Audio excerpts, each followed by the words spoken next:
সমগ্ৰ দেশৰ লগতে গোলকগঞ্জ সমজিলাতো পালন কৰা হ'ল ৰাষ্ট্ৰীয় প্ৰেছ দিৱস। আসাম প্ৰেছ কৰেছপণ্ডেণ্টছ ইউনিয়ন চমুকৈ আপকো আৰু গোলকগঞ্জ সমজিলাৰ সমূহ সাংবাদিকৰ যৌথ উদ্যোগত আগমনী উচ্চতৰ মাধ্যমিক বিদ্যালয়ত দিনজোৰা কাৰ্যসূচীৰে পালন কৰা হ'ব ৰাষ্ট্ৰীয় প্ৰেছ দিৱস। কাৰ্যসূচীৰ প্ৰথমতে পতাকা উত্তোলন কৰা হয়। পতাকা উত্তোলন কৰে উদযাপন সমিতিৰ সভাপতি প্ৰদীপ হেন টেক্সিয়ে আৰু প্ৰদীপ হেন টেক্সিয়ে সহযোগ কৰে ইনামুল চৰকাৰক। শ্বহীদ বেদীত মাল্যাৰ্পণ কৰে সাধাৰণ সম্পাদক ইলিয়াছ ৰহমান চৰকাৰে। বৃক্ষৰোপণ কৰে লিছানুৰ ইছলামে।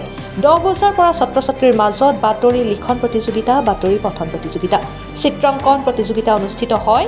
ইয়াৰ পিছতে মুকলি সভা, সম্বৰ্ধনা সভা আৰু বঁটা বিতৰণী অনুষ্ঠান অনুষ্ঠিত হ'ব। Bureau report, Arunodoy Assam.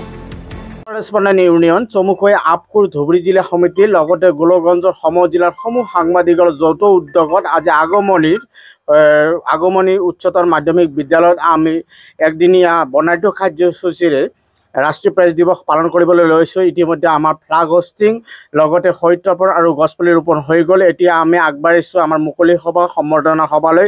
লগতে থাকিব বঁটা বিতৰণী সভা। আমি ইয়াত বিভিন্ন প্ৰতিযোগিতামূলক প্ৰতিযোগিতা আয়োজন কৰিছোঁ। ছাত্ৰ ছাত্ৰীৰ মাজত বাতৰি লিখন, বাতৰি পঠন এইবিলাকক আমি সম্বৰ্ধনা আৰু আমাৰ মাজত যিবিলাক পূৰ্বতে সাংবাদিক আছিল, ইতিমধ্যে সিহঁতসকলে বিভিন্ন চাকৰিৰ ক্ষেত্ৰত গুচি গ'ল।